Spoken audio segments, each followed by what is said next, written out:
Eu não amamentei a minha filha mais velha porque eu não sabia amamentar e a minha filha não sabia mamar. Muitos de vocês me conhecem como Larissa Leitaremos e eu tô lá naquela rede social dos vídeos verticais e resolvi migrar aqui para a plataforma de vídeos horizontais para falar mais de amamentação com vocês. Mas para quem não me conhece ainda, eu me chamo Larissa Brantes, sou consultora em amamentação, graduanda em fonoaudiologia, então trabalho na área aí materno-infantil há quase 5 anos e estou aí próxima do fim da minha graduação de fonoaudiologia, justamente para agregar mais no meu processo de consultora. Eu estou nesta rede social aqui, né? E muita gente me vê de lá, me vê fazendo vídeos verticais. E esse aqui é um novo formato para mim. A gente fala muito mais por aqui. Não sei se eu vou conseguir, mas eu quero trazer para vocês o seguinte: o como a indústria da fórmula infantil faz com que a gente tome decisões muitas vezes que não são a nossa vontade para a nossa amamentação. Eu não posso deixar de falar desse assunto sem contar algo que eu vivi, tá? Eu tenho 2 filhas, então eu tenho a Manuela, de 13 anos, e eu tenho a Nalu, que em breve faz 5 anos, e é justamente aí que entra quando eu virei consultora, mas a gente vai falar disso um pouco mais para frente. Mas por que que a indústria da fórmula infantil impactou no meu processo de amamentação na minha primeira maternidade? A Manuela nasceu, eu tinha 18 para 19 anos. E eu não sabia lé com cré sobre ser mãe, eu não sabia trocar fralda, mal e mal sabia segurar um bebê. E aí que eu venho de um histórico familiar que mulheres não amamentaram, tá? Então, poucas mulheres na minha família conseguiram trazer o bebê para o peito, trazer esse bebê para mamar. E o pouco que conseguiram durou pouco, acredito eu, porque a indústria da fórmula infantil também influenciou no processo delas. Mas vamos lá, por que que eu tô falando tanto de indústria da fórmula, indústria da fórmula? Caso vocês não saibam, a Unicef tem até um artigo sobre isso e eu posso deixar aqui embaixo para vocês acessarem e saberem mais sobre esse assunto. Mas, infelizmente, assim, de forma resumida, fórmula infantil, ela é fabricada por uma indústria. Essa indústria lucra com o uso da fórmula. Então, na maioria dos países, amamentar não é desejável. Então, a gente vê que, por exemplo, na Europa, é muito estranho ver uma mulher amamentando. É muito mais comum os bebês já usarem fórmula desde o começo. O assunto amamentação é pouquíssimo falado, pouquíssimo incentivado na maioria das regiões, porque não é desejável que a indústria deixe de lucrar quando os bebês amamentam. Então, como a gente vai incentivar e falar sobre se é algo que vai contra os lucros de uma indústria? E não é só isso, né? Então, culturalmente, a gente vê que amamentar, por muitas culturas, significa, né, assim, de uma forma velada, baixo poder aquisitivo. Então, amamentar é algo para pessoas que não têm condições de investir na fórmula. E isso vem aí da época dos escravizados, das amas de leite. Então, os senhores, né, ricos ali da época davam os bebês para as amas de leite amamentar, porque eles queriam a mulher à disposição para fazer novos filhos, né? E um bebê acabava impedindo, né? Amamentar também poderia atrapalhar uma futura gestação. E aí que culturalmente, né, as coisas evoluíram, mas lá atrás vem essa carga de amamentar é algo para quem não pode investir em fórmula.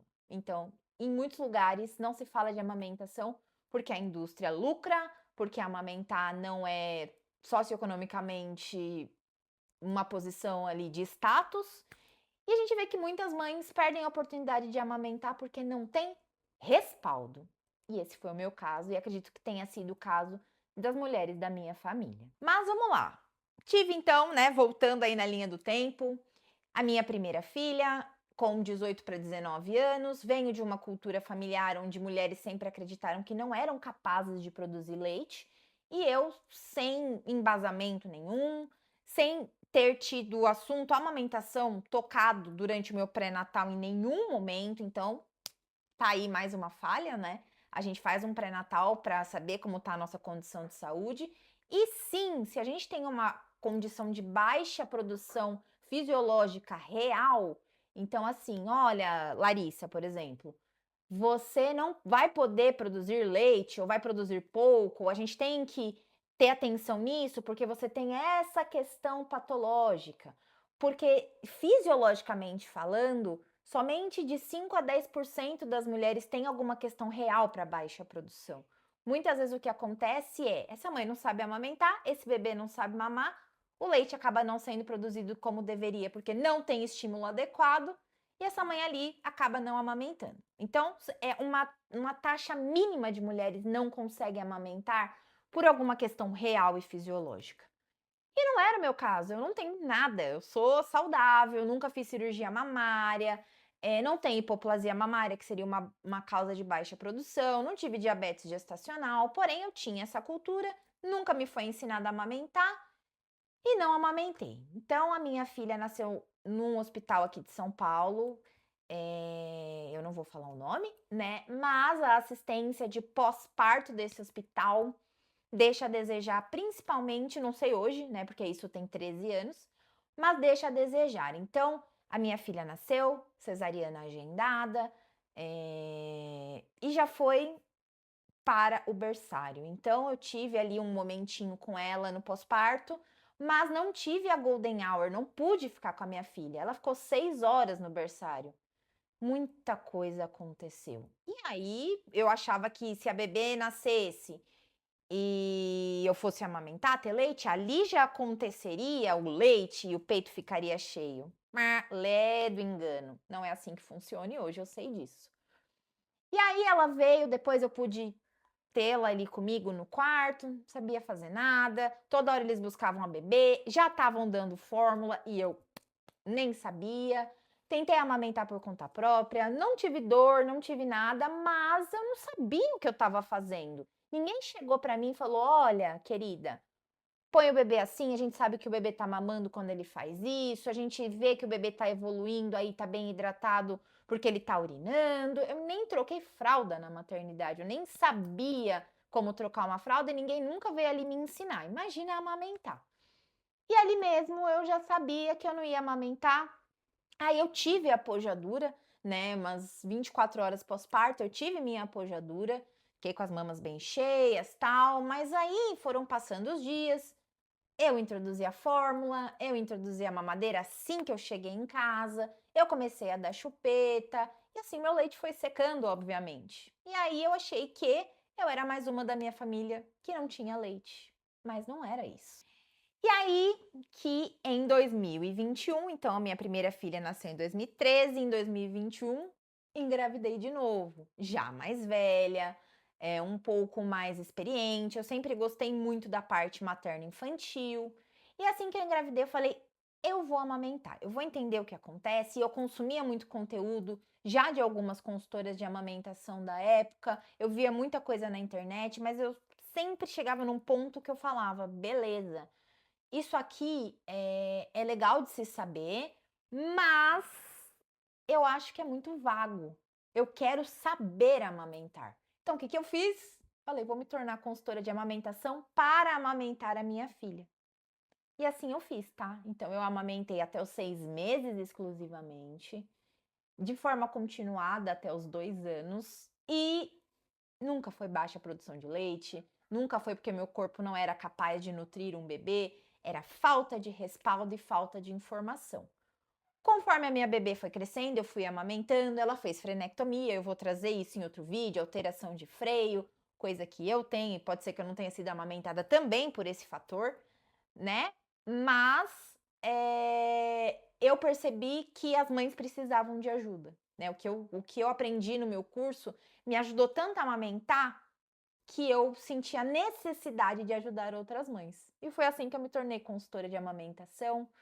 Comecei a perceber que só uma formação de consultora básica, né, que a gente costuma fazer, não estava suprindo minhas necessidades. Eu precisava entender de produção de leite, de fisiologia da produção do leite.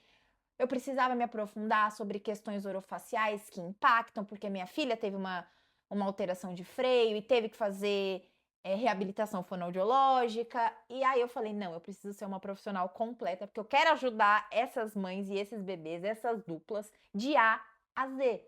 Então eu falei, é isso, vou me tornar fonoaudióloga também para agregar na parte da consultoria.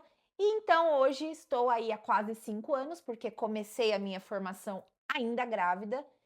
E temos aí, né, mais de 1.000 famílias acolhidas através da consultoria. Tem muito bebê amamentando e eu fico muito feliz e muito orgulhosa, porque tem muita mãe que confia no meu trabalho. E aqui nessa rede social eu vou trazer muito conteúdo bom sobre amamentação, sobre a parte fonoaudiológica. Claro que eu ainda não atendo como fonoaudióloga, porque eu ainda não me formei, mas o embasamento a gente já tem de vivência e de estudo e de conteúdo e de prática. Então eu tenho muito contato com muitas fonoaudiólogas também, que eu indico casos porque eu ainda não posso atender, mas já consigo ali identificar, passar ali o relatório para essa fonoaudióloga. Então eu peço que vocês se inscrevam aqui no meu canal. Agora que vocês sabem um pouquinho de mim, vou trazer vídeos variados sobre amamentação, sobre a parte de maternidade, vou trazer também sobre cuidados com recém-nascido, porque as consultorias que eu presto, eu falo muito sobre questão do que esperar de um recém-nascido, de um bebê, de que fase, picos de crescimento, por que que o bebê fica tão diferente nas mamadas perto ali de fazer 3, 4 meses, qual é o momento ideal para desmamar, como conciliar a amamentação com a introdução alimentar.